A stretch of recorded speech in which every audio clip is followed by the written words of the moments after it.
네, 여러분 반갑습니다. 하우스 리더십 학교 리더십 강의 계속 참석해 주신 여러분 환영합니다. 오늘 또한 제임스 맥그리거 번스 교수님의 리더십 강의를 중심으로 거래적 리더십의 중요한 요소 중 하나인 입법 리더십에 관한 그러한 내용들, 그 중에 특히나 의회 안에서의 어떤 이익 집단과 그룹 리더십의 내용들에 관하여서 살펴보도록 하겠습니다. 의회의 집단과 파벌에 대한 주된 시각은 근본적으로 외부 건익, 요컨대 한때의 추종자들에 의해 좌우되는 의원들의 집합이라는 것인데, 메디슨은 미국의 헌법 제정자시죠.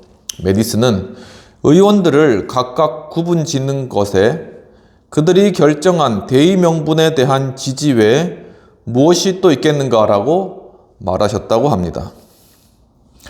수십 년 동안 의회의 보편적인 이미지, 미국뿐만 아니라 모든 나라의 의회에 있어서 그 이미지는 금전 등록기인 양 힘의 부가와 감소를 기계적으로 계측하고 아무 생각 없이 갈등 중인 집단들 사이에서 무게만 재고 있는 모양이었다라고 랜덤이란 분이 말하였으나, 이 랜덤은 또한 의원들 또한 하나의 집단으로 그들 역시 다른 비공식 집단들이 자신들의 입장을 효과적으로 드러내기 위해 갖는 어떠한 집단의식을 가지고 있다라고 이야기를 하고 있습니다. 그러니까 이 의원 집단들도, 이 국회의원들이나 지방의원들, 이 의원의 집단들도 하나의 집단의식이 있다라는 것이죠. 하나의 이익집단처럼 이 집단의식을 가지고 있다. 어느 집단이나 다, 그게 사법부든 행정부든 입법부든 이제 같이 일하는 그러한 단위 안에서는 당연히 집단의식이 발생하는 것이죠. 우리는 리더십과 팔로우십이 분리될 수 없고, 두 가지 역할 모두 한 사람의 정치인을 놓고 그가 어떤 역할을 맡고 있느냐를 판단하려고 할 때 그 외면이나 일부 사건만을 가지고 판단할 수 없음을 다시 한번 상기해야 한다라고 말씀하고 있습니다. 특히 영국 의회의 입법위원회와 당파들의 역할은 상당히 기만적인데, 웨스트민스터의 전통은 각종 이익과 압력을 노골적으로 행사하는 것을 꺼리며, 사무엘 비어라는 분은 의회 주인은 권위적 지시나 유권자로부터의 어떤 명령을 배제한다, 그렇게 이야기를 하였는데, 내각이 하원에 미치는 영향과 강력한 정당의 지도력도 분파주의를 어렵게 한다 라고 말씀하셨습니다.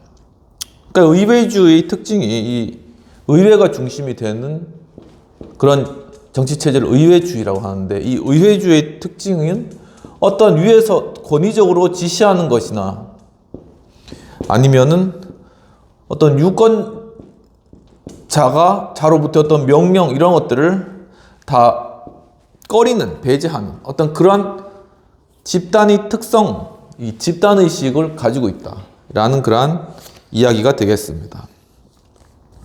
사실 의회는 외부의 조직화된 이익의 충돌을 직접 반영하는 적극적인 집단 성격을 지지하며, 의회 구성원들은 상설, 비상설, 준상설위원회를 경제, 이념, 외교정책, 재향군인, 특정 이슈, 기타 정식 의회에서는 그다지 논의되지 않은 다른 이해관계들을 놓고 구성하고 있다라고 이야기를 하고 있습니다.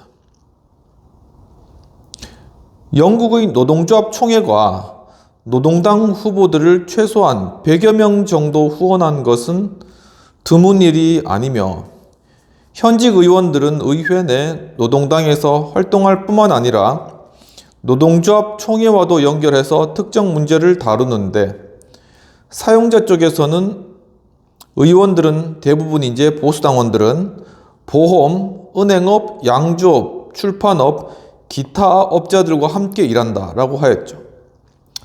즉, 이 의회 내에서도 이 노동조합의 영향을 받는 그러한 의원들이 있는가 하면 또한 보수층으로 또 어떤 기업이나 아니면은 기타 은행, 이런 보험, 이런 어떤 특정 이익 집단들과 관련되어서 일하는 그런 의원들도 함께 존재한다라는 것이죠. 그러니까 이 의회라는 것이 다양한 이익 집단들과 연결된 하나의 어떤 그러한 집단인데 그 의회가 이런 집단 의식을 또한 형성하고 있다라는 것입니다.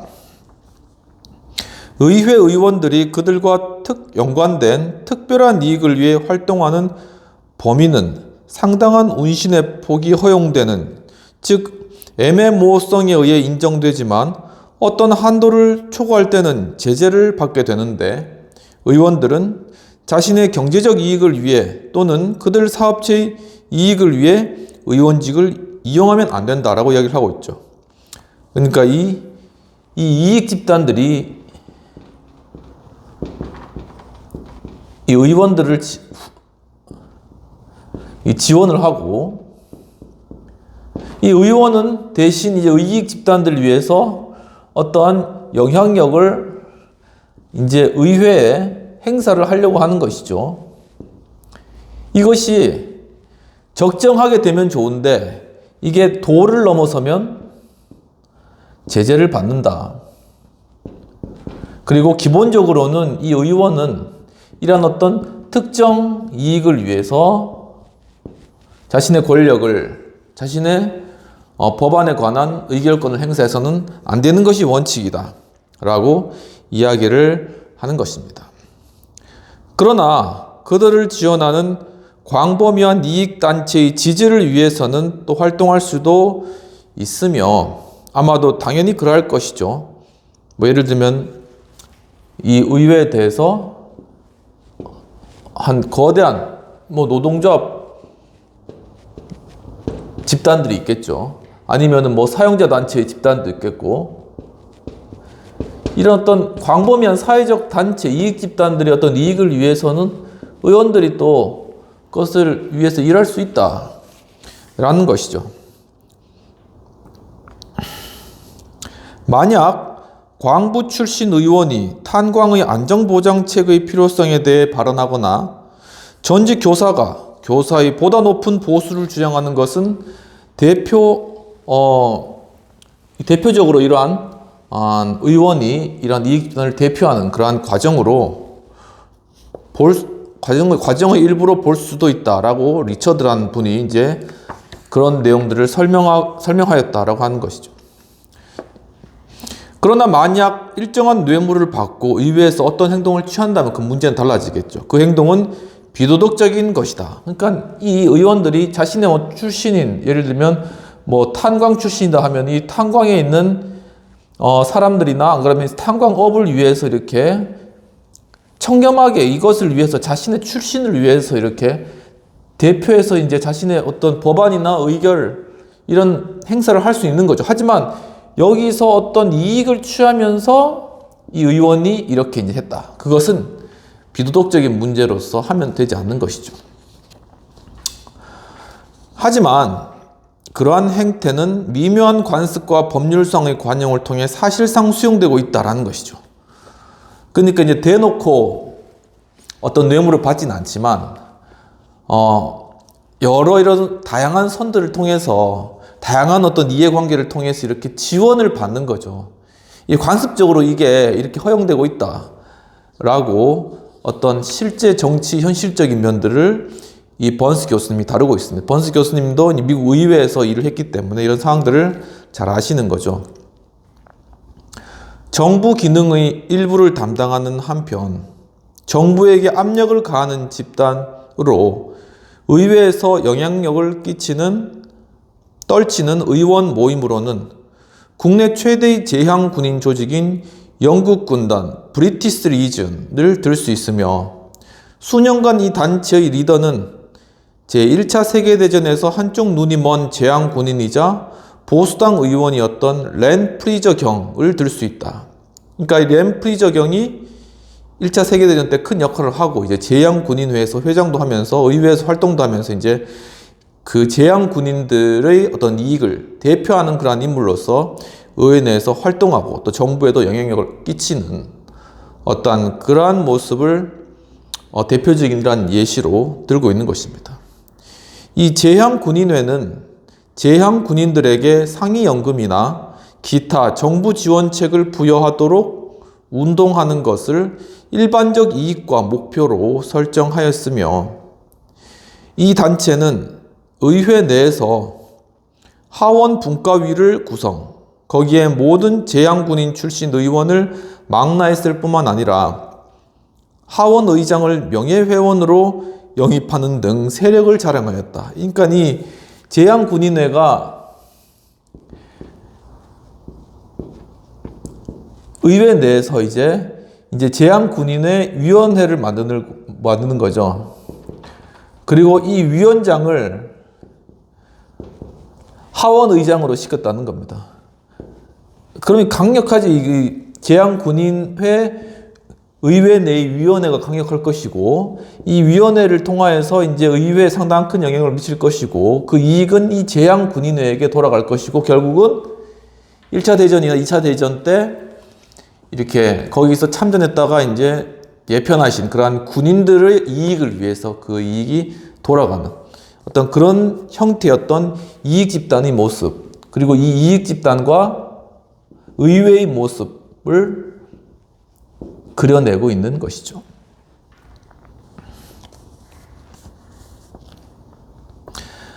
프레이저는 그 당과 의회 그리고 재향군인회에 대한 책무 사회를 교묘하게 넘나들며 노력했으며, 그는 보수파들이 기본연금의 소량 증액을 상정했을 때 그 자신이 정부에 대항해서 찬성과 완곡한 불평을 동시에 토로했다는 것이죠. 이제 이 재향군인들에 대한 기본연금을 좀 더 올리자라고 했는데, 여기에 대해서 프레이저는 찬성은 하면서도 왜 이렇게 적으냐 이런 식으로 불만을 또 표현하기도 했다라는 것입니다. 그는 자신이 당수에게 고분고분하게 구는 것을 비난하는 영국 군단 멤버인 하원의 노동당 반대파를 상대해야 했으며, 그러니까 이쪽은 이제 보수파고 저쪽 노동당은 진보니까 거기에서 이제 반대파를 계속 상대해서 이제 그 내에서 자기들의 이익을 위해서 활동을 해야 되는 것이죠. 노동당 반대파들과 어떨 땐 또 함께하고, 때로는 그가 단체의 대표직을 계속 맡을 수 있을지에 대해 의심스러워하는 영국 군단의 활동가들과 함께하며, 영국 군단의 경쟁단체인 영국 재향 상위군인협회도 상대하였지만, 그러니까 영국 군단과 비슷한 형태가 상위군인협회, 그러니까 전쟁에서 이제 참전했다가 예편한 것뿐만 아니라 전쟁에 갔다가 이제 다친 사람들, 그런 분들이 이제 상위군인협회로 따로 만드니까 강력한 하나의 이제 경쟁 상대가 되는 것이겠죠.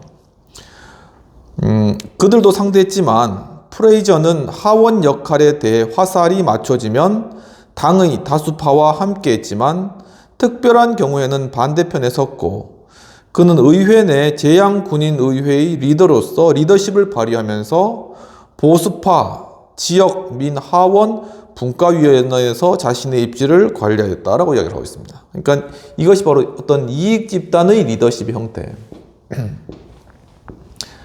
그러니까 이걸 다른 말로 하면은 분파주의적 리더십인 거죠. 하나의 어떤 특별한 분파를 옹호하고 지원하는 의회 내 리더십이라는 의미입니다.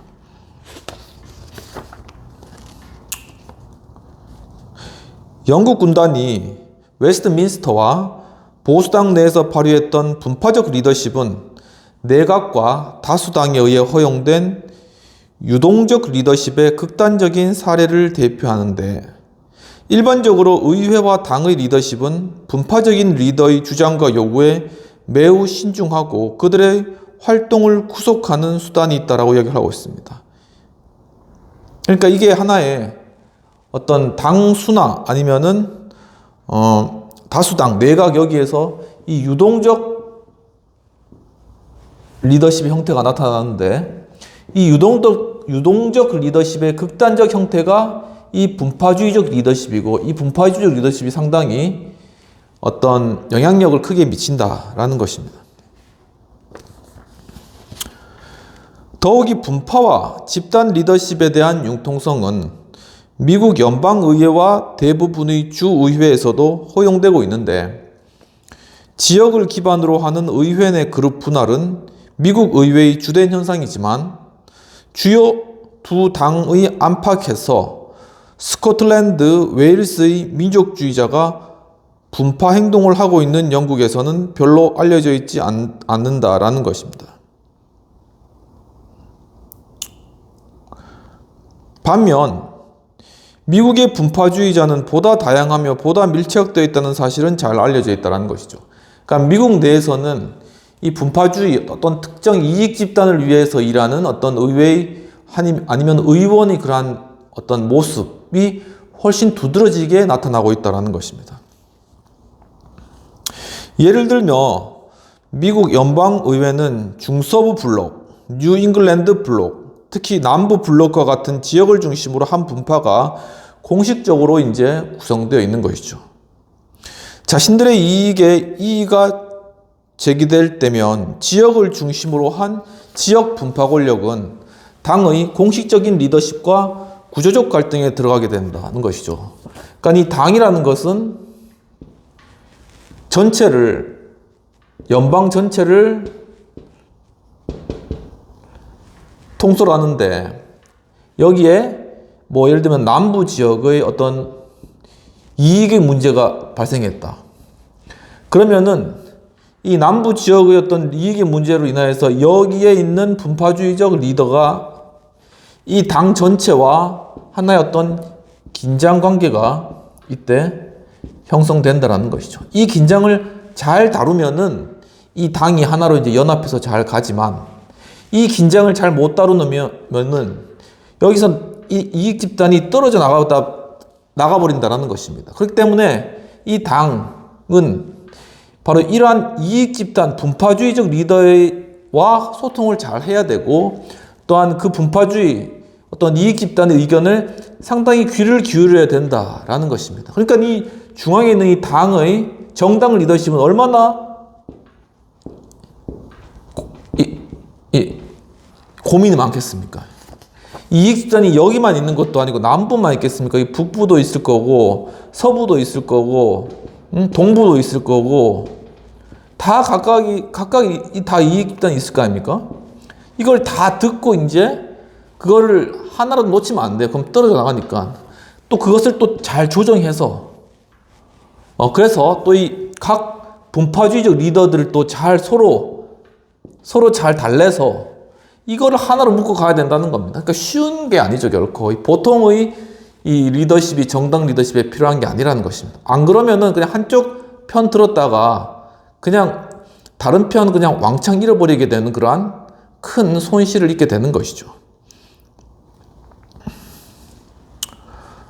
그래서 미 연방의회와 주의회 내의 분파적 리더십은 일반적으로 선거구 내의 조직화된 이익에 기초를 두며 그것을 의원들이 집단 이익과 로비스트의 일방적 압력의 꼭두각시에 지나지 않는다는 극단적 시각을 조성했으며 사실 그 관계는 쌍방거래적이며 의원은 보다 자발적으로 앞장서는 일이 종종 있고 집단 이익의 리더가 하는 것보다 강력한 역할을 수행한다라는 것입니다.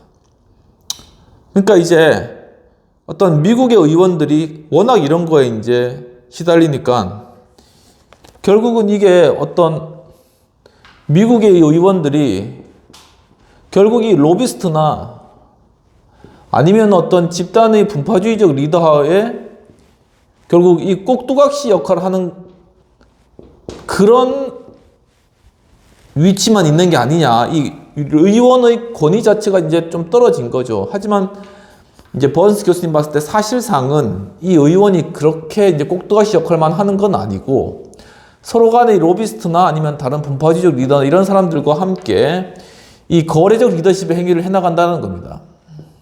협상을 해나간다는 거죠. 그러면서 어떨 때는 이 의원이 이러한 다른 로비스트보다 훨씬 더 크게 영향력을 끼치면서 이 일들을 주도해 나갈 수도 있고 이 일들을 이끌어 나갈 수 있는 그러한 하나의 리더십이다. 그리고 그런 리더십을 보여주어야 된다라는 사실입니다.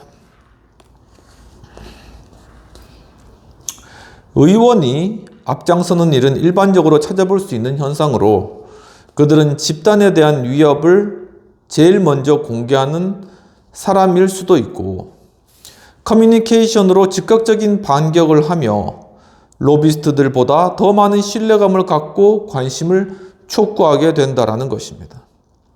그 역할은 상호 교환적이 될 수도 있는데 의외의 분파적 리더들은 때때로 일부 집단 구성원의 자격을 문제시하고 구성원들 전체의 관심을 불러일으키고 그들의 정치적 잠재력을 활성화하고 그것을 입법 차원의 전략과 연계하고 그것을 다시 구체적인 이슈로 만들어내며 또 다른 분파적인 문제를 억제하는 등의 일을 이익 집단의 리더보다 더 잘할 수가 있다라고 이야기를 하는 것이죠. 그러니까 이 의회 내에서 예를 들면 의회 내에서 이제 남부 지역의 어떤 분파주의적 리더가 있을 수 있겠죠. 이 리더는 단순한 로비스트들에 의한 이익 집단의 어떤 리더보다 훨씬 더 큰 역할들을 수행할 수 있다는 것입니다.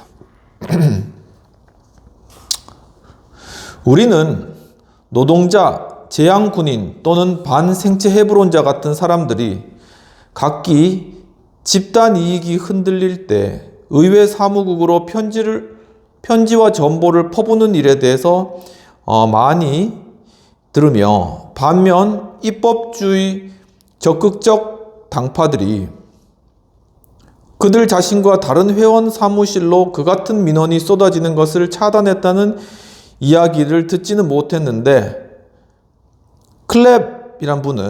찰스 클랩이란 분은 의회에서 가장 효과적인 로비는 무엇이냐 하면은 의원들 스스로의 로비다 라는 말이 공공연히 돌고 있다는 것을 발견하였다. 그러니까 결국은 이 의원 스스로의 로비. 그러니까 의원이 이제 분파주의 리더로서 어떤 남부 지역을 대표하거나 하는 그런 의원이 스스로 나서가지고 의회 내에서 이 리더십 역할을 감당하는 것이죠. 또 다른 의원들을 로비하기도 하고 그러면서 이 자신의 지역의 이익을 통화시킬 뿐만 아니라 또한 전체 어떤 의회의 어떤 집단적 이익도 추구해 나가는 이런 어떤 협상적인 모습을 보여준다는 것입니다. 그러니까 어떤 지역구에 어떤 필요가 있다. 예를 들면 전철역이 거기에 들어와야 된다. 뭐 이런 그 집단 내에 이익이 있어요. 그런데 이 의원이 자기 집 지역구에 있는 그 전철 노선 들어오는 것만에 관심을 가지고 그거를 막 해가지고 이제 건설교통부 아무튼 거기에 막 주장을 하고 해가지고 그것을 통과시킬 수 있겠습니까? 그러니까 안 되는 거죠. 그러니까 그렇게 하려면은 다른 의원들, 다른 분파주의적 리더들의 어떤 요구사항이나 이런 것도 다 같이 듣고 그것을 이제 같이 협력해 나가면서 그 가운데 또 줄 거는 주고 지원해 줄 건 지원해 주면서 우리 지역의 이익을 챙겨 나가는 이런 어떤 상호 교환적 리더십의 그러한 형태 이런 것들을 잘 하는 그러한 의원이 이 의회 내에서 분파주의적 리더도 상당히 큰 역할을 감당하게 된다라는 것, 일종의 하나의 협상력인 것이죠.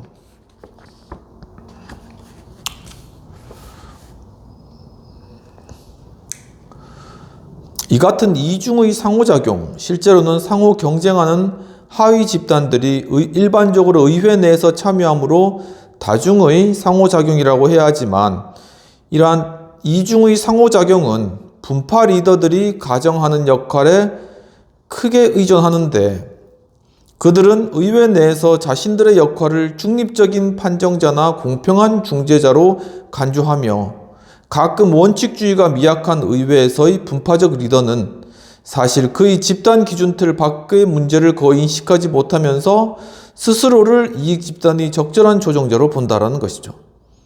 그러니까 전체적인 시야를 가지지 못하면서 자신의 분파의 그런 이익만 보는 거예요. 그러면서 자신이 적절한 조종자다. 이 사람이 적절한 조종자면 그게 아니죠. 전체를 보면서 자신의 어떤 분파의 이익도 같이 볼 수 있는 그러한 사람이 진짜 진정한 이 조종자가 되는 것입니다. 그러면은 비평 내용들 살펴보도록 하겠습니다.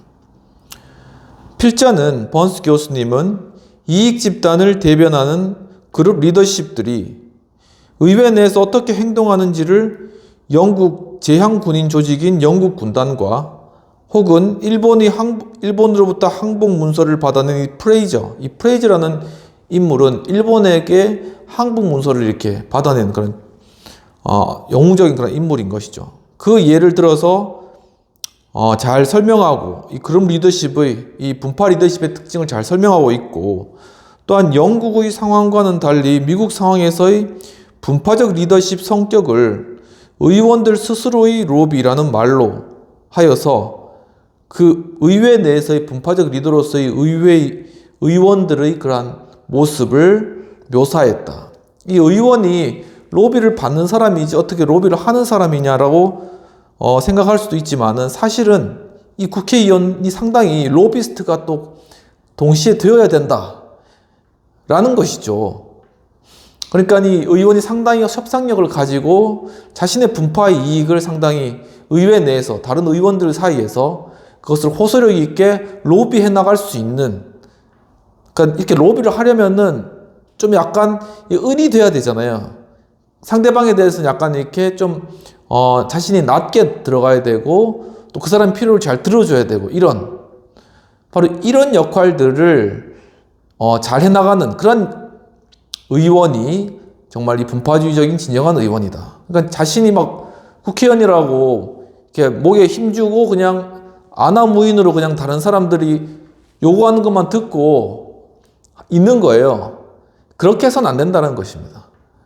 정말 이 분파주의적 리더로서 의회 내에서 정말 로비스트가 돼서 낮은 자세로 의원들에게 가서 자신의 지역구의 상황들을 정말 이 부모가 자기 자식을 선생님에게 맡기듯이 그렇게 부탁도 하고 필요할 때는 맛있는 것도 사드리고 그리고 서로 이제 좀 읍소도 하면서 그렇게 로비 활동을 잘 해서 자신의 어떤 지역구의 이익도 챙기고, 하지만 어떨 때는 또 리더십을 발휘해서 전체 이익을 또 리더해 나가기도 하고, 이런 것이 정말 이 분파적 리더십의 그 좀 약간 이상적인 모습이다라는 것을 한번 생각해 볼 수 있지 않을까 하는 생각입니다. 그렇다면 이 토의적인 내용으로는 우리 정치와 의회 활동 내에서 영향력을 미치는 이익 집단의 모습은 어떠한지, 또한 분파적 리더십의 활동이 의회에 끼치는 장단점은 무엇인지라는 것입니다. 그러니까 뭐 이익 집단은 많이 있겠죠. 이렇게 노동조합 같은 경우에 노동조합, 노동자의 이익을, 또 사용자 단체 같은 경우에 사용자 단체의 어떤 이익을, 소비자 단체 같은 경우에는 소비자의 이익을, 이렇게 다양한 각종 리더십, 각종 그런 이익을 형성하는 집단들이 그 자신의 이익을 들고 이제 의회 내에서 계속 요구를 하는 것입니다. 우리나라에도 굉장히 그런 부분들이 있는데, 이제 이런 부분들이 좀 약간 양성화되었으면 어떻게 보면 좋겠다. 그러니까 이거를 음성적으로 막 돈을 뿌린다거나 안 그러면은 뒤에서 거래를 한다거나 해가지고 어떤 그 의원이나 이제 그 의사결정자들이 이렇게 해서 하는 것이 아니라 미국처럼 말 그대로 로비스트를 채용하고 그 로비스트가 자신의 로비스트 명체를 달고 가서 실제적으로 이제 당당하게 로비를 하는 겁니다. 의원들에게 적법한 방법으로 만나서 이야기하고 자신의 의혹들을 필요하고 자신이 등에 업고 있는 그러한 분파들, 그 이익 집단들의 이익을 솔직하게 이야기하고, 그리고 이것을 해줬을 때 우리가 어떻게 지지를 해주겠다라는 표현신도 하고, 그리고 이것이 또한 공공적인 목적에 또한 필요한 것이다라는 것에 대해서 호소도 하고, 이제 그렇게 해나가는 그러한 모습이 우리나라 정치에서도 필요한 것이 아닌가라는 생각을 해보고요. 분파적 리더십의 활동이 의회에서 끼치는 장단점은 무엇인가 부분과 관련돼서는 이 분파적 리더십의 활동이 자신의 이익만을 지키고 또한 자신의 어떤 표를 지키고 국회의원 자리를 의석을 지키기 위해서 하는 그러한 리더십은 이건 분파적 리더십이 아니라 소극적이고 또한 이기주의적인 리더십이라고 밖에 보이지 않습니다. 정말 분파적 리더십은 자신의 어떤 지역구나 소속 아니면 자신의 출신 배경에 관한 그러한 이익을 공공적 관점에서 그것이 정당하다. 그리고 그것이 보호돼야 될 이익이다. 그리고 이것이 채워져야 될 사람들의 욕구이다라는 것을 표시하고 그것을 또한 다른 어떤 이익 집단들의 어떤 욕구나 희망사항들과 함께 잘 조화롭게 서로 협상하면서 줄 건 주고 뺄 건 빼면서 그렇게 해서 그 협상을 잘 해나가는 그러한 어떤 정말 의회 내에서의 로비스트로서의 그러한 의회의 모습 어떤 그런 부분들이 상당히 우리 한국 정치 내에서 필요하다는 것이죠. 이제 그것이 그렇게 의회 내에서 좀 양성화되거나 또 이렇게 언론 내에서 좀 잘 알려진 상태에서 되지 않고 음성적으로 된다면 이제 그 국회의원한테 뭔가 이제 뒤에서 계속 돈을 주거나 이렇게 지원을 해주고 그 국회의원은 그거를 근데 또 입법화하거나 자신의 또 의견을 또 그 자신이 돈 받은 사람들에 대해서 그 이익을 또 대변해 주려면은 또 음성적인 방법으로 이제 의회 내에서나 그럼 당 내에서나 그렇게 사람들 패거리를 만들어 가지고 그렇게 이제 어떻게 보면 약간 더티한 그러한 어떤 입법 활동이나 정치 활동을 해나가시는 거예요. 이 상당히 이게 참 굉장히 부패하고 상당히 음성적으로 부패한 그런 영역에 있다라는 것입니다. 일종의 검은 돈인 것이죠. 이런 부분들을 양성화시킬 필요성이 있고 이런 것이 양성화된 상태에서 서로 간에 떳떳하게 이런 부분들을 이야기하고 그러면서 로비스트처럼 로비해 나가고 이런 것들이 필요하다. 우리 정치에서 그런 것들이 상당히 좀 양성화될 필요성이 있다. 이런 부분들을 좀 많이 느끼면서 여러분들 좀 어떻게 생각하는지 한번 또 토의해 볼 수 있는 그러한 기회가 되었으면 좋겠다라는 그런 생각입니다. 그러면 좀 더 분파주의적 리더와 이익 집단 리더에 관한 내용들을 또한 행정부의 그런 관점에서도 한번 어떻게 바라보는지 살펴보도록 하겠습니다.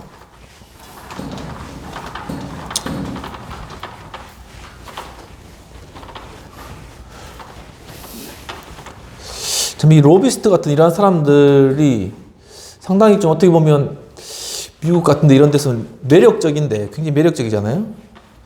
굉장히 또 똑똑해야지 그런 것들을 할 수 있고 비상한 그런 머리가 있어야지 가능한 거 아닙니까? 좀 그런데 우리나라에서는 좀 그런 부분들이 많이 부족해서 좀 안타깝다 하는 그런 생각이 좀 많이 드는 것입니다.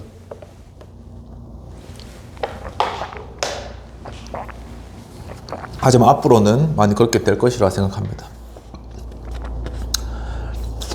좀 더 이제 분파적 리더, 이익 집단 리더에 대해 살펴보도록 하겠습니다. 트루먼은 데이비드 트루먼이죠. 트루먼 대통령. 의원, 정치인이라고 별다른 사람이 아니다 이렇게 이야기했습니다. 그렇게 말하면서 대체로 소속 집단으로 규정된 환경에서 생활한다는 점에서 우리와 마찬가지 사람이고 그 환경은 그에게 일정한 성향, 준것을, 관점을 부여함으로써 특정 사안에 대해 특별한 수용성을 보이도록 만드는 것이다. 이렇게 이야기를 하였습니다.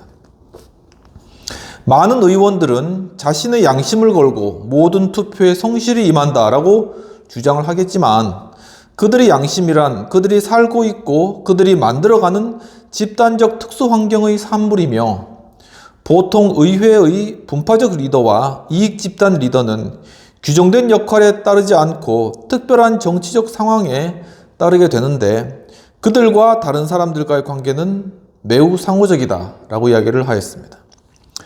이익 집단 리더와 그들의 로비스트들은 의원에게 돈과 보조 인력을 제공할 수도 있고 그 한 가지의 방법은 비협조적인 어떤 자세인데,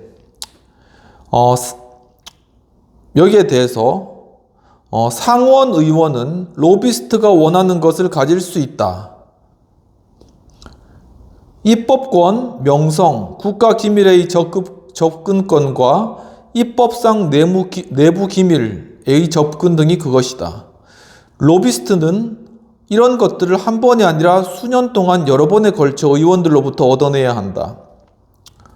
따라서 상원의원은 협상을 주도하는 위치에 놓여 있다라고 매튜스라는 분이 이야기를 하였습니다. 그러니까 상원의원이 바로 그런 위치에 있기 때문에 이 로비스트와의 관계에서 상당히 갑의 위치에서 설 수가 있다라는 어떤 그러한 의회 내에서의 어떤 그런 위치에 대해서 이야기를 하시는 거죠.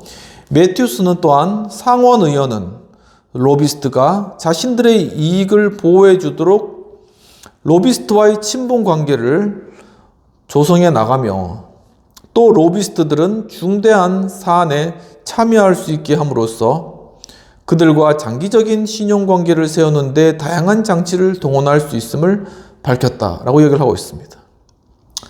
의원들은 의회의 교활한 매수에 많은 시간을 보낼수록 의회 제도, 통념, 풍습, 관습에 의회 사회화되는 경향이 있는 것으로 오랫동안 관찰되었다라는 것이죠. 이 의회 내에서도 이 의원들이 점차 이렇게 의회의 제도, 통념, 풍습 이런 것으로 인하여서 이제 변해간다라는 것입니다. 그러니까 어떻게 보면은 그냥 이제 기존의 어떤 의회의 분위기라는 그런 것에 편승하게 된다라는 것이 되겠습니다. 자신의 어떤 지위나 역할만을 잘 이용하고 또 다음번에 또 선출될 수 있을 정도의 그런 활동들을 하면서 적당히 이제 해나가는 것이죠.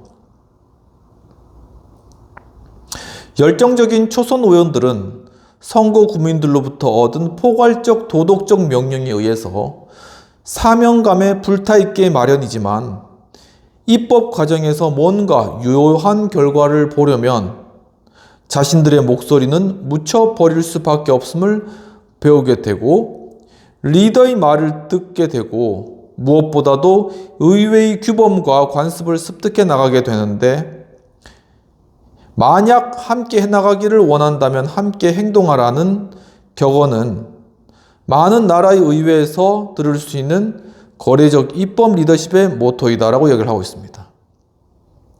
만약 함께 해나가기를 원한다면 함께 행동하라. 바로 이것이 거래적 입법 리더십의 모토라는 것이죠. 그러니까 의원 한 명으로는 뭐든지 할 수 없다는 것입니다. 초선 의원들은 자신의 지역구, 자신을 지지하고 자신을 뽑아주는 그러한 지역의 이익을 위해서 열심히 일하고 싶지만 실제로 의회 내에서는 그게 안 된다라는 것이죠. 또한 어떤 자신의 어떤 도덕적, 철학적 그러한 정치적 의견을 소신을 표명하고 싶지만 또 이 의회 내에서 혼자서만 그렇게 해서는 의회가 바뀌지도 않고 자신의 그러한 의견을 실행할 수도 없고 그냥 묻혀서 간다라는 것이죠. 그렇게 의회 사회화라는 것이 된다라는 것입니다. 그래서 결국 나온 그러한 표가 바로 이러한 표라는 것이죠.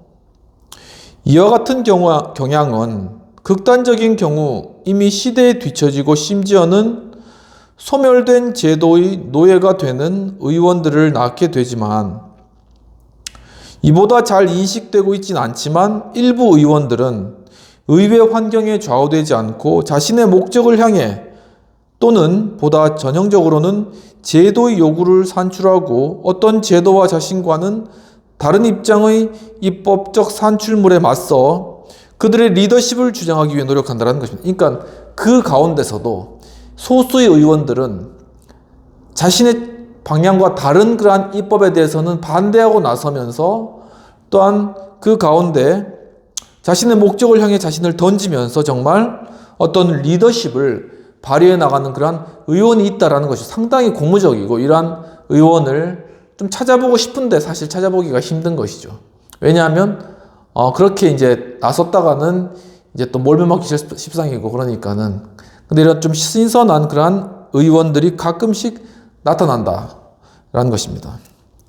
이러한 측면에서 발휘될 수 있는 리더십의 수준과 성격은 부분적으로 해당 의원이 맡고 있다고 가정하는 역할에 따라서 결정될 수 있는데, 의회주의자들은 자신이 제기한 의안에 대해 신속한 조치가 이루어지게 하고 정적들의 법안의 입법을 지연시키거나 형회화하는 실력을 익히는데 수년을 소비한다라는 것이죠.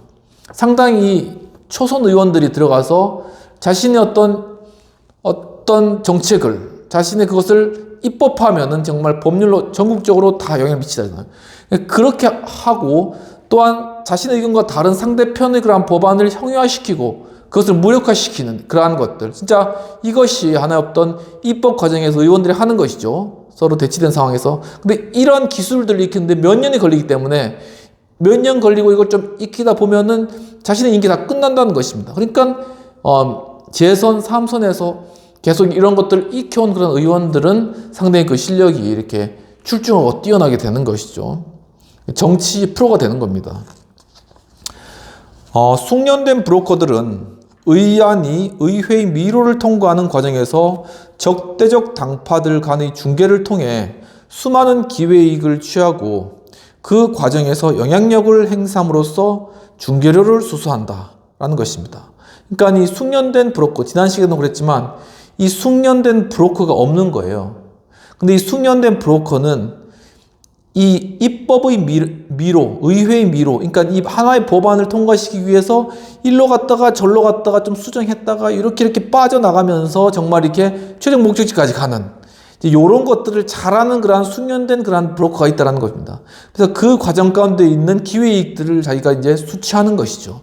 바로 이렇게 좀 이렇게 어떻게 보면 해안이 있고 굉장히 탁월한 그런 전략이 있는 전략가들이 있는 그러한 의원, 그러한 의회가 상당히 이렇게 흥미진진하게 일단 들었을 때 좀 그런 부분들이 좀 의회에서 보이면은 좋은데, 사실 그런 부분들이 그렇게 능력이 있는 그러한 사실 브로커, 정말 숙련된 브로커가 찾아보기가 힘들다라는 것입니다. 일반적으로 제도주의자들은 앞서 언급하였듯이 입법 활동을 즐겨서가 아니라 그것으로부터 이익을 얻기 때문에 수행을 하지만, 분권체제 의회의 이데올로그들은 보다 많은 관심을 끌어들일 수 있지만 입법적 영향력은 거의 가지지 못하고, 또한 제너럴리스트들은 획기적인 프로그램보다는 점진적 해결책을 위한 기반을 조성할 수가 있다는 것이죠. 그러니까 이 지난 시간에 이야기했듯이 의회 내에서도 이 이데올로그가 있고 어떤 자신의 철학이나 이런 것을 주장하는 어떤 사람들, 그 다음에 또 제너럴리스트가 있잖아요.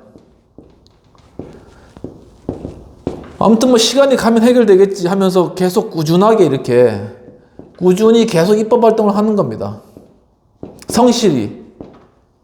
그러다 보면 하다 보면은 이 법안이 통과되는 거예요. 그러니까 이 이데올로그들은 자신의 의견을 막 필요는 하지만은 정작 실제로 입법화되는 것은 별로 없다라는 것이죠.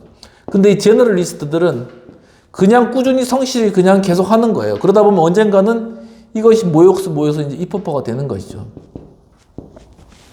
아무튼 의회 내에서는 이렇게 다양한 그러한 모습들이 발견된다라는 것입니다. 입법 체계의 가장 중요하고 지속적이며 가시적인 부분은 보통 위원회 구조라고 할 것인데, 2차 대전 후에 여러 나라의 의회를 강력한 위원회 중심 시스템으로 다시 편성하였다는 사실은 이제 보통 각 리더들을 효과적으로 조정할 수 있는 의장제와 함께 어떤 특별한 의미가 있다는 것이죠. 그러니까 각 이제 분과위원회들이 있고 그 위원회의 의장이 있는데, 이 의장을 세우게 되면은 보다 그 분과가 예를 들면 예를 들면 법제사법위원회 같은 경우에는 이제 그 위원장이 또 이렇게 주재를 하면은 빨리빨리 그 의안들이 잘 통과되거나 그렇게 조정이 된다는 겁니다. 그러니까 이 큰 의회 내에서 국회의장이 있을 거고 또 작은 위원회 내에서 위원장이 있을 거 아닙니까? 그러니까 그렇게 소 리더들을 이렇게 세워놓음으로 말미암아 이 입법 활동들이 원활하게 잘 돌아가도록 그렇게 만드는 그러한 어떤 의미가 있다라는 것입니다. 일본이 전 국회, 그러니까 전쟁 전의 국회에서는 몇몇 상임위원회들이 구성되어 있었지만 리더십은 대체로 총괄위원회로서의 전체 회의에서 행사되었다는 것이죠. 그러니까 전체가 다 모여가지고 어떤 국회의장과 같은 사람이 리더십을 행사하는 것에서 어떤 파워가 생겨났다는 것인데, 그러나 전후의 국회에서는, 그 전쟁 이후에 국회에서는 완전 하나 상임위 중심 체제가 수립되어서 각각 교육, 재정, 외교, 통상과 같은 주요한 어떤 정책 영역을 담당하면서 그 소위원회의 위원장들이 실제로 그런 문제들을 해결해 나가고 입법해 나가는 과정, 이런 식으로 진행이 되었다는 것입니다. 현재 국회 입법 업무의 대부분은 이들 위원회가 담당하고 있고 그들에게 조사권도 있는데, 위원회 시스템은 일본 국회의 권한을 강화하는 역할을 하였고, 이것은 국회를 새로운 정부 체제의 중심으로 세우려는 전후 일본 헌법에 대한 미국의 입장을 반영한 것이었으며, 1940년도 후반 동경에 있던 미국 헌법학자들은 정당의 잠재적 역할을 과소평가하였다는 점에서 1787년의 대선배들과 마찬가지였을 것이다 라고 이야기를 하고 있습니다. 아무튼 일본, 전후의 일본에서는 미국의 어떤 그러한 국회의 그러한 상하원의 그러한 모습을 상당히 많이 좀 따와서 위원회 중심으로 운영되며, 그러면서 강력한 어떤 파워를 나타냈다라는 것입니다. 인도의 하원 같은 경우에 인민의회에서 위원회는 상당한 정치적 리더십의 기회를 제공하게 되는데, 전의 제국 하원의 전통을 계승하는 강력한 상임위들은 정부와 영국 의회 전통 모두의 적대적인 태도를 보이는 반체제 세력과의 정치적 분쟁으로 1950년대 초기에 정부에 의해서 폐지되었는데, 두 가지 주요 재정위원회인 공공회계위원회와 예산위원회에서 최소한의 소극적 영향력 유지가 허용되었다. 그러니까 이게 의회가 워낙 이제 영국, 그 당시 인도가 영국령이니까 영국에 대해서나 행정부에 대해서 그러니까 그 행정부도 역시 영국이 세웠지 않습니까? 거기서 계속 버팅기고 반대하고 하니까 이제 의회를 그냥 무력화시켜버린 것이죠. 하지만 그렇게 무력화시킨 가운데서도 이 소위원회에서는 일부의 그런 어떤 의회의 기능, 그러니까 이 위원회의 어떤 파워, 입법의 파워가 존재하고 있었다는 것이죠. 왜냐하면 바로 이 소위원회, 소단위가 상당히 파워가 있기 때문이라는 것입니다. 그러니까 이 커지면은 응집력이 없지만 이 작은 그러한 집단은 그 작은 집단이 모이기도 쉽고 또 서로 토론하기도 쉽고 그러면서 친밀감을 유지하기도 쉽고 서로 어디 가서 식사도 하기도 쉽고, 그러니까는 이렇게 모이면서 그 안에서 파워, 예를 들면 자기들에게 주어진 예산 편성의 파워라든가 이런 것들을 이제 영향력을 계속적으로 행사를 하는 것이죠. 그러니까 바로 그런 소위원회의 하나의 어떤 연대력이라든가 어떤 집단의식, 이런 부분들이 강하기 때문에 이것이 끊어지지 않고 계속 이렇게 정부에 영향을 미친다는 겁니다. 그러니까 이런 형태처럼 이 국회 내에서의 소위원회가 잘 운영되면은 거기에 있는 그런 좋은 소스들이 이렇게 국가 정책이나 입법에 잘 반영될 수 있다는 것이죠. 그러니까 소위원회로 모여가지고 거기서 누가 올리, 네가 올리 하면서 서로 싸움박질하고 그러면서 소위원회를 깨버리는 그러한 것들은 결코 이 소위원회를 통한 강력한 입법 활동에 방해가 된다는 것입니다. 도리어 이 소위원회 내에서 서로 식사도 자주 하고 서로 같이 만나고 그리고 서로 대화도 하고 카톡방도 같이 만들 수 있지 않습니까? 그래서 물론 이제 의견은 다르고 서로 정파는 다를 수 있지만 서로 그렇게 아웅다웅 하면서 서로 교제해 나가다 보면은 그게 상당히 강력한 하나의 그 분야, 예를 들면 교육 아니면은 아니면은 경제 아니면 다양한 것 있잖아요. 환경 문화 이런 부분에서 상당히 큰 파워와 영향력을 행사를 할 수가 있다라는 것이죠. 그래서 이 예산위원회의 모리스 존스는 위원회의 간접적 영향, 일반 여론을 통한 것과 마찬가지로 의회와 정당을 통해 행사되는 어떤 간접적 영향은 정부에 대한 직접적 영향보다 더 중요할 것이다 라고 이제 지적을 되었는데, 공공회계위원회는 정부 지침에 대한 감시자의 역할을 담당하였다라는 것이죠.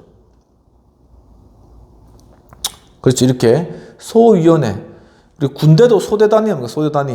소대장이 있고, 굉장히 빠르게 신속하게 이렇게 움직일 수 있는 단위지 않습니까? 이처럼 우리 소위원회를 상당히 중요하게 여겨야 된다라는 것입니다. 그럼 비평 및 토의를 살펴보도록 하겠습니다. 필자는 분파주의적 리더십과 이익집단 리더십의 의회 내에서의 나타내는 모습에 대해서 일본이나 인도 등 다양한 나라의 사례들을 통해서 잘 논증해 가고 있다고 보여집니다.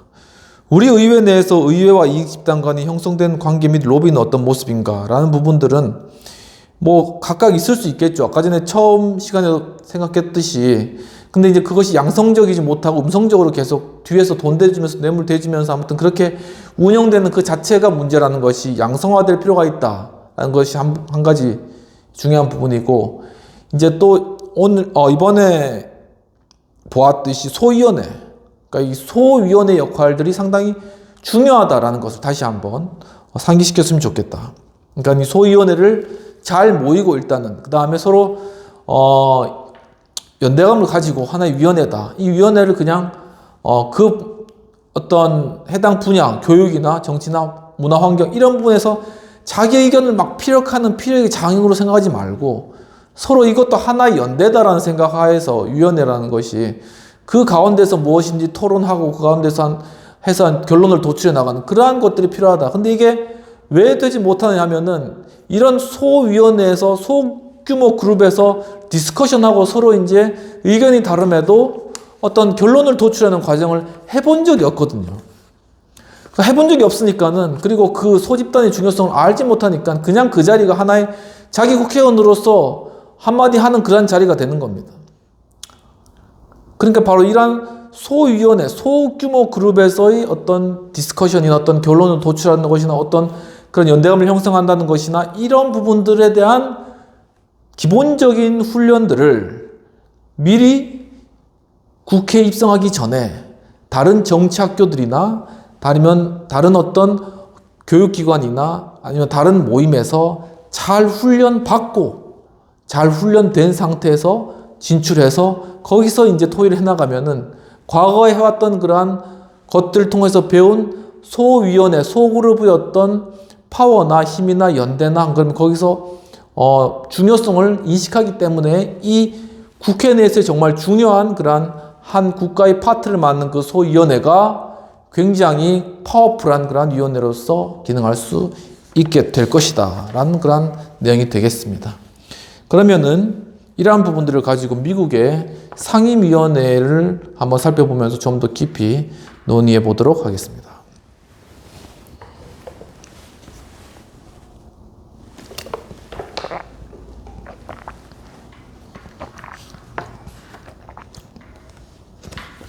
먼저 구소독으로 먼저 가서 구소독 연방의회는 상당한 발의권과 재량을 발휘할 수 있는 의장과 함께 비교적 강력하고 자주적인 위원회의 시스템도 갖추고 있는데, 의회는 위원회로서의 독자적 영향에 크게 의존하게 되었으며 이와 같은 상황이 미국의 경험에 영향을 받은 것인지 여부와 상관없이 현재 독일 위원회 시스템의 상당 부분은 미국 의회의 양원 내 상임위원회 구조와 비교하면 초라해 보인다라는 것이죠.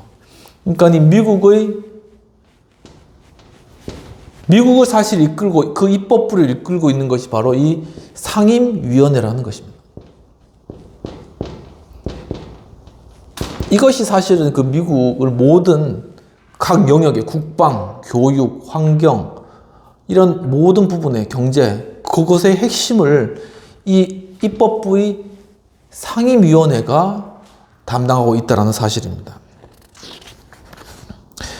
미국 양원의 상임위원회는 입법적 리더십에 큰 기회를 제공하는 것처럼 보이는데, 위원회 위원들은 오랫동안 의회의 각 구성원으로서 자체적으로 법안을 제출할 수가 있고, 또한 승인이나 부결 그리고 행정부의 법적인 제한까지 예리하게 수정할 수 있는 총체적 권한을 가지는 것으로 인식되어 왔다라고 합니다. 위원회의 가장 커다란 특징은 그 안정성에 있다고 할 것입니다. 이것이 가장 큰 특징은 뭐냐면 안정적이다라는 것이죠.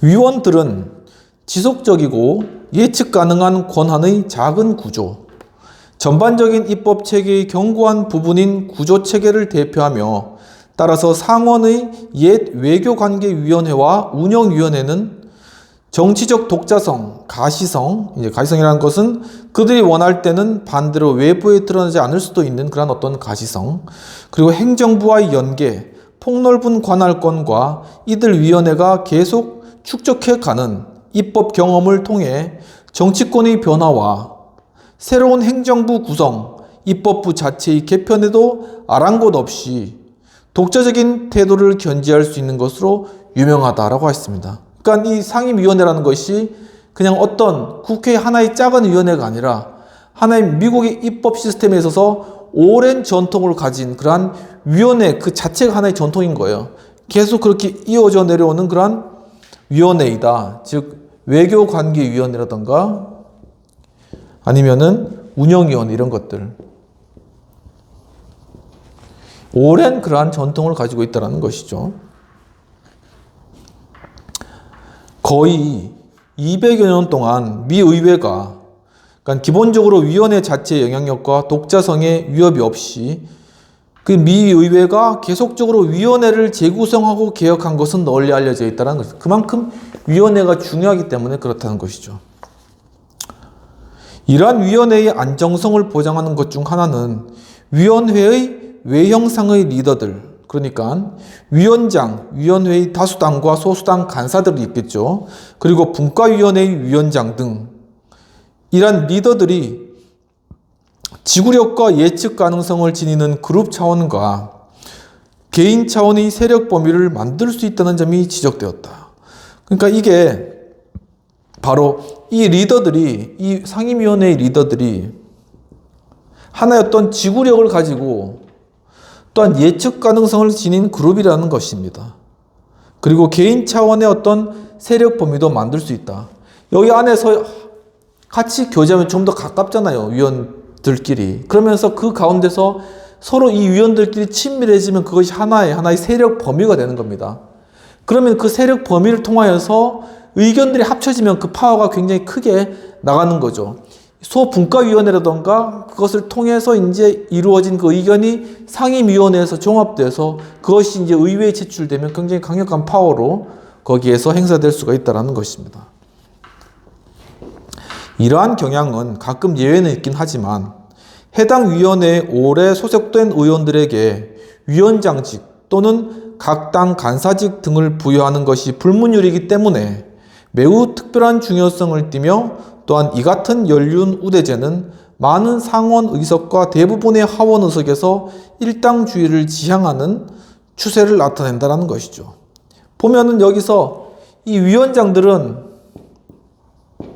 그냥 새로 국회의원 선출됐다고 해서 그 위원장이 앉혀주는 게 아니라는 겁니다. 그러니까 이 위원장은 정말 그 분과위원회, 그 위원회, 상임위원회에서 오랜 그런 경험이 있었던 위원인 거예요. 그러니까 이 경험을 가지고 이 상임위원회를 리더십을 가지고 이끌 수 있다는 것이죠. 그러니까 여기서 필요한 것은 바로 이 연륜이다. 연륜을 결코 무시하지 못한다는 것이죠. 과거에 이제 위원으로 있으면서 이 문제를 해결했던 그러한 경험들이 다 쌓여 있잖아요.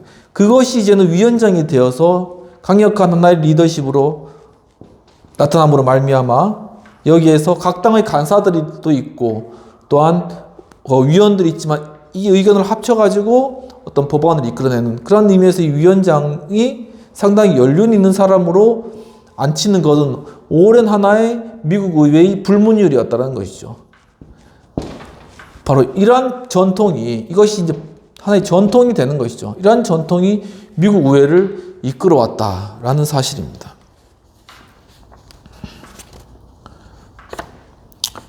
위원장으로 선출된 사람들은 흔히 양원 다수당 간의 경쟁에 영향력을 받지 않고 현직자의 재임과 재선에 대한 위협을 받지 않는 오랫동안 공을 들인 결과 확보한 안전한 자리에 있는 의원이라는 것이죠. 그러니까 일단은 이 위원장 자리는 안전해야 된다는 것입니다.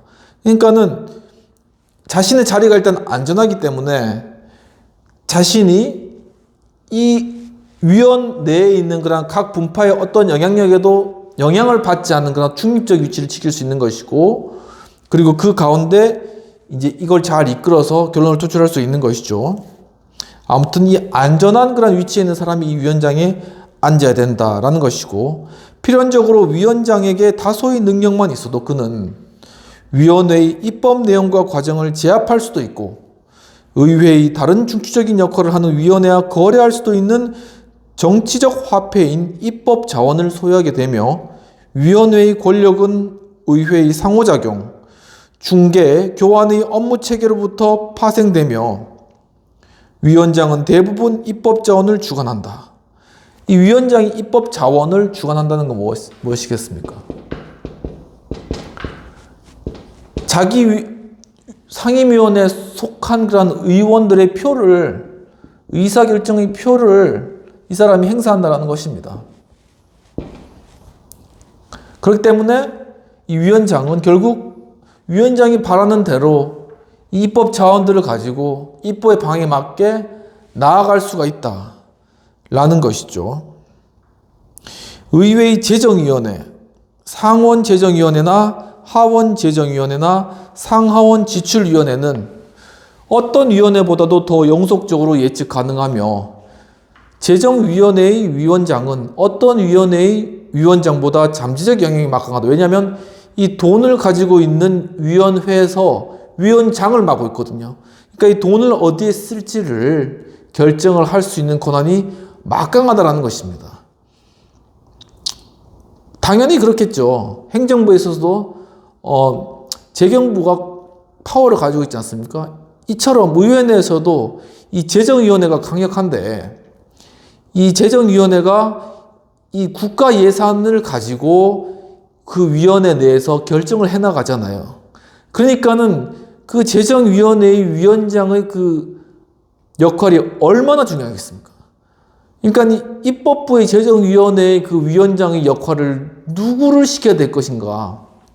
바로 여기에서 연륜을 가지고 재정위원회에서 오랫동안 위원으로 활동하면서 이 전통을 이어나갈 수 있는 그러한 위원장이 거기에 위원으로 있어야지, IMF나 아니면은 외환 그리고 또 리먼 사태나 이러한 여러 재정적인 그러한 변화의 상황 가운데서 국회가 입법 과정을 통해서 어떻게 이것을 대처해 나갔는가 하는 것이 바로 이 위원장의 머릿속에, 마인드 속에 존재하고 있다라는 사실입니다. 근데 이런 것들 일단 딱 다 무시하고 자기가 다수당이기 때문에 그리고 힘이 있기 때문에 이 위원장을 이 당에서 가장 그냥 잘 따르는 사람으로 그냥 꽂겠다라는 그러한 결정으로 해버리면 이 위원장은 그냥 그 당시 어떤 집권하는 그 당시 어떤 파워에 있는 그러한 어떤 당의 결정에 따라서 그냥 휘말려서 가는 거예요. 그냥 그대로 그냥 따라주는 거지. 이게 무슨 위원이 필요하겠습니까? 여기에 위원장이 뭐가 필요해요? 그냥 다수결로 그냥 가는데 그냥 위원만 있으면 되지. 위원만 있고 거의 위원회에서 그냥 다수결로 그냥 결정하면 되지. 위원장이 왜 필요하다는 겁니다. 위원장은 비록 자기가 어느 쪽에 속해 있든지 이거의 중립을 지키고 이것을 잘 조정해 나가고 정말 국가 예산에 관한 그러한 필요성을 잘 수행해 나갈 수 있는 그러한 사람이 여기 위원장으로 앉아서 어떤 그러한 외압이나 아니면 어떤 변화나 어떤 로비나 어떤 그러한 이익단체 압력에도 불구하고 국가를 위해서 재정을 잘 계획하고 짜고 확보하고 또한 잘 효율적으로 관리해 나가는 이러한 일들을 잘 감당할 수 있어야 된다는 사실인 것이죠.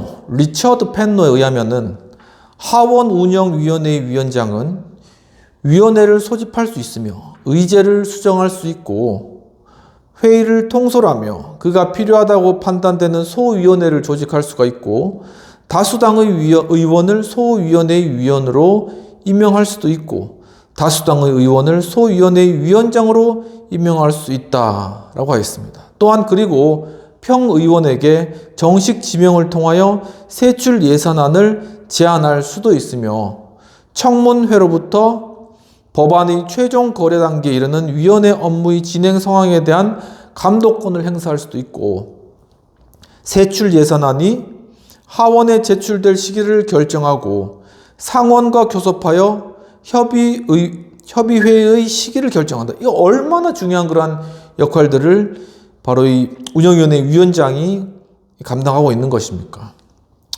그러면서 이 펜노는 이러한 권력과 기대는 의회의 관리에서 기인한다고 말하였는데 이러한 관리는 의원들 다수의 동의에 의하여 수정될 수도 있지만 과감한 변화는 의회의 가장 신성한 규범에 대응하는 격이 된다라는 것이죠. 가장 신성한 의회의 규범이 뭐겠습니까? 가장 신성한 의회의 규범을 따라 어떤 관례를 가지고 위원장을 선출하고 진행을 해나간다라는 것이죠. 그러니까 이 관례는 오랜 전통이잖아요.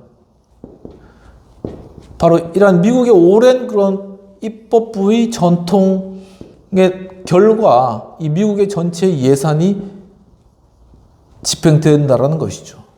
이러한 것에 비하여 이제 우리나라 같은 경우에 상당히 이 역사 자체가 짧고 이 짧은 역사 가운데 이 관례라는 것을 형성하지도 못했고 그러니까는 계속 우왕좌왕 일로 갔다 절로 갔다 그런 상황이 되고 있고 상당히 입법부 자체가 불안정한 그러한 상태 가운데 있다라는 그런 생각을 하게 되는 것입니다. 그래서 펜노는 이러한 권력과 기대는 바로 의회 관리에서 기인한다고 하며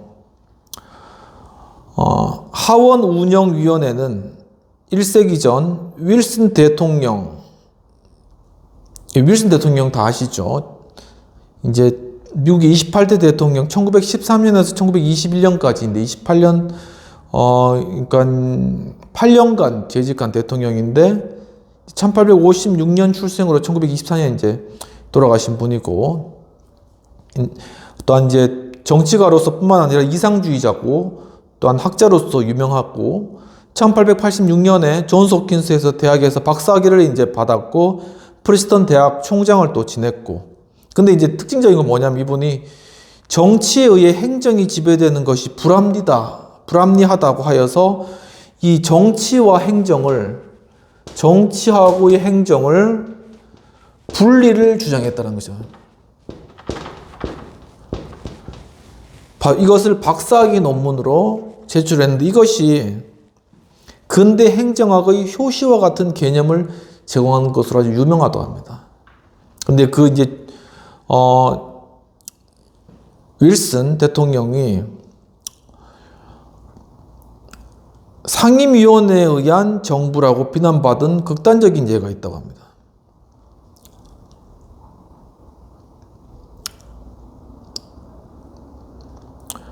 저희 하원의 운영위원회가 바로 그렇게 어떤 비난받은 그러한 예가 있다는 것이죠.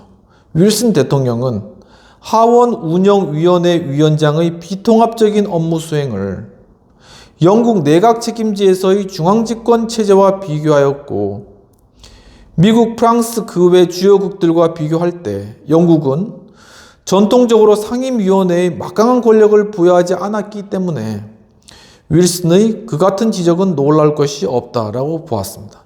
번스 교수님 그렇게 본 것이죠.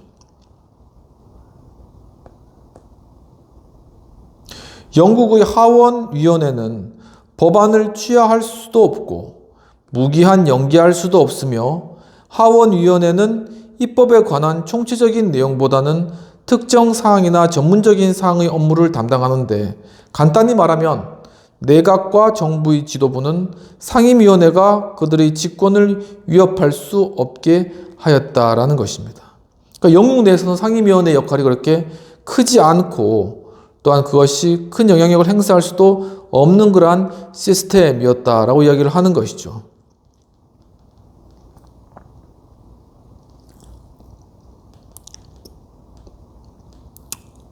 그래서 입법 체계에서의 상임위원회와 위원장의 영향력은 대단하다고 할 수 있지만 그 영향력이 과장되어서는 안 될 것이며 이러한 영향력은 본질적으로 부정한 것인데 주로 다른 위원회가 진행하고 있는 사업을 방해하거나 무능하게 만드는 데 사용되며 긍정적으로 사용되는 경우는 위원회의 리더가 영향력을 비축해 두거나 초점을 모으는 경우에 한한다라는 것입니다.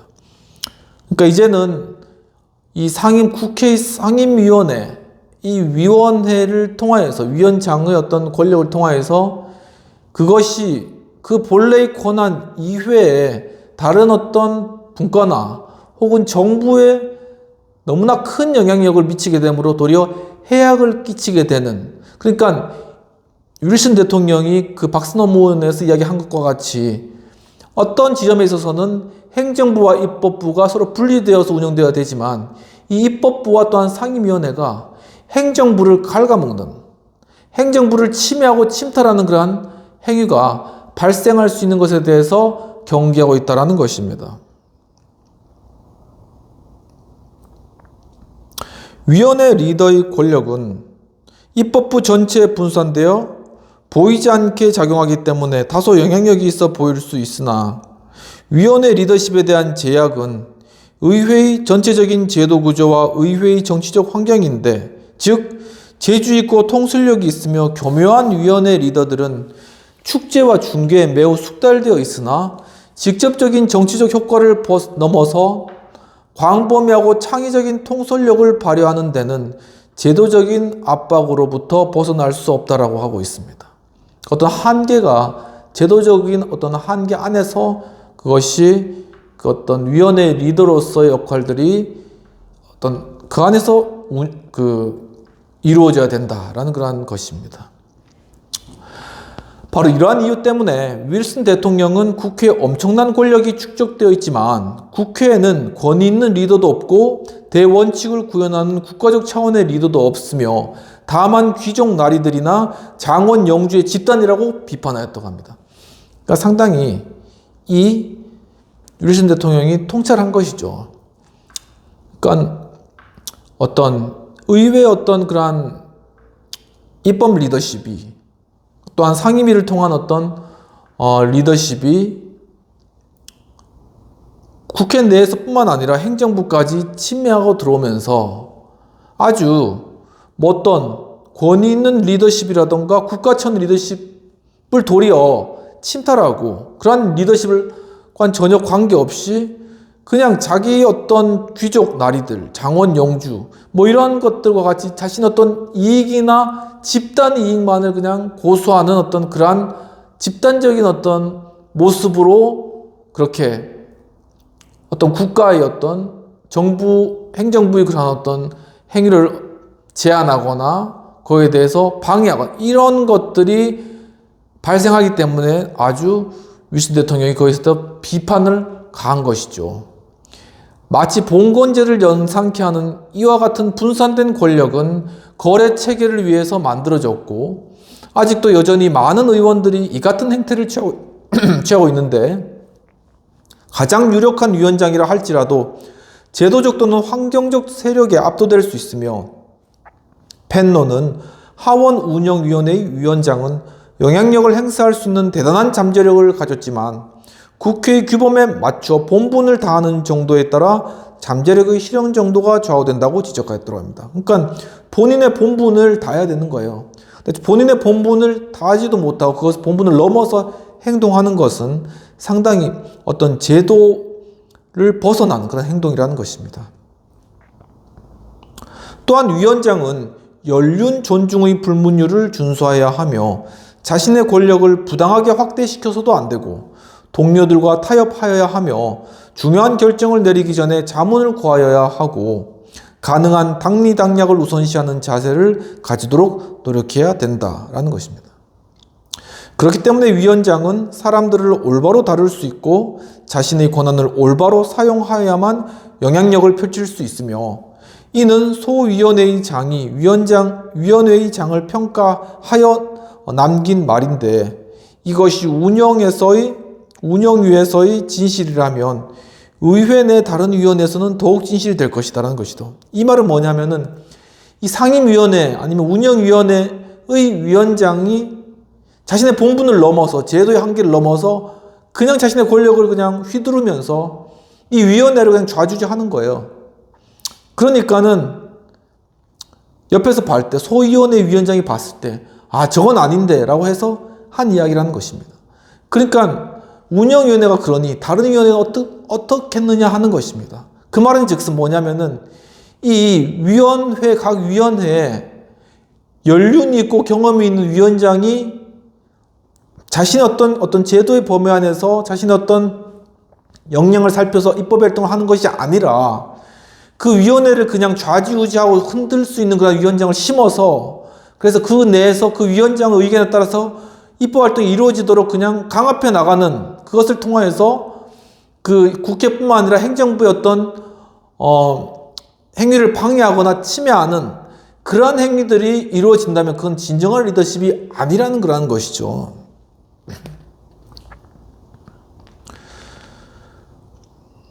입법 체계는 본래 적극적이며 포괄적이며 원칙적인, 즉 변혁적인 리더십을 위하여 만들어지지는 않으며 그것은 융통적이고 중개적이고 점진적인 리더십을 위하여 만들어졌다는 것입니다.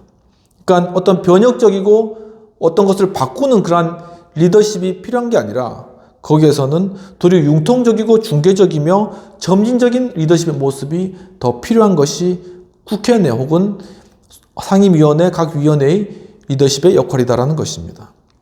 위원회가 중요한 영향력을 행사하는 것처럼 보일 때는 거부권 또는 단정적인 결정 권한이 상급의 의회 또는 정당 권력에 의해서 부여되었을 때이며 그러나 이러한 권한은 그것을 부여한 상급 권력에 의해서 다시 회수될 수도 있다라고 이야기를 하고 있습니다.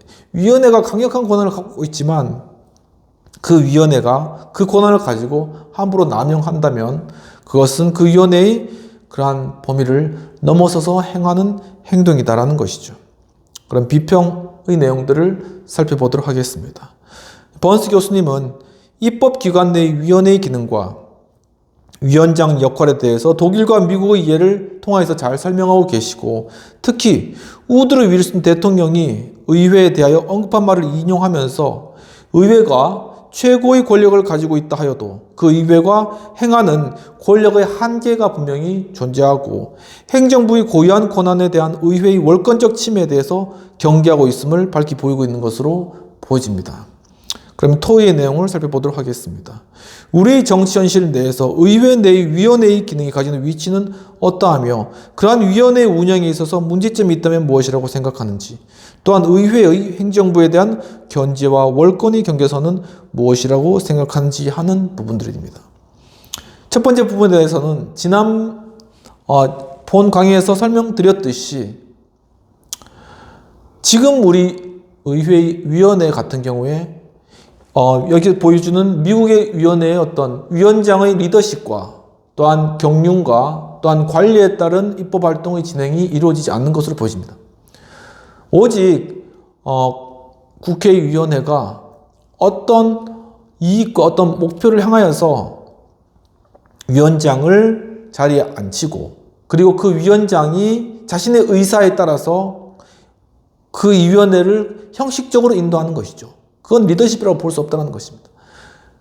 단지 자신에게 유리한 그러한 법안만을 입안하기 위해서 그 자리에 앉아서 그 위원회를 주재하고 그 위원회를 통해서 방망이 두드리는 것에 그렇게 열을 낸다면 그것이 진정한 오늘 강의에서의 위원회의 리더십이라고 볼 수 있겠느냐?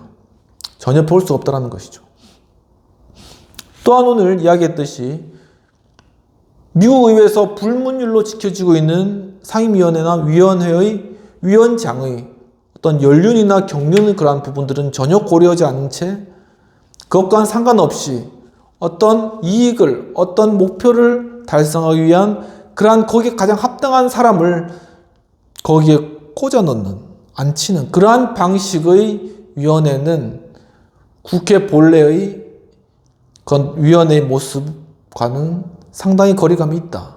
그리고 그 위원회 위원장의 어떤 행위는 리더십이라고 볼 수가 어렵다라는 것입니다.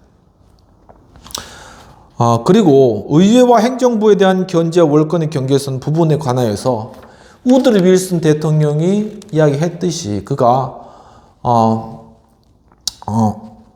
대학교 박사 논문에서 언급하고 있듯이 의회가 입법권을 가지는 건 굉장히 커다란 그런 권력이라는 것입니다. 왜냐하면 입법권을 통해서 법률을 정하거든요. 그리고 법률에 따라서 모든 어떤 정부 구성이나 아니면 모든 정책이 진행이 이루어지지 않습니까? 굉장히 큰 권한이라는 것입니다.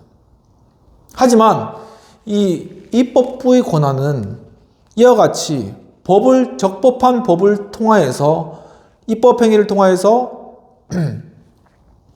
국민의 그러한 복지와 번영을 위해서 법안을 입안하고 그것을 통해 행정부의 어떤 구성과 행정부의 정책 수행을 돕거나 또한 그것을 정책 수행을 새롭게 창출하거나 이러한 역할들을 하는 것이지 바로 지금 현 법률에 따라서 운영되고 있는 그러한 정부의 권한을 제한하거나 그것을 박탈하는 그러한 것은 의회가 정부의 어떤 견제의 기능을 벗어나 그 권한을, 정부의 권한을 침탈하는 그러한 것까지 나아갈 수가 있다는 것입니다.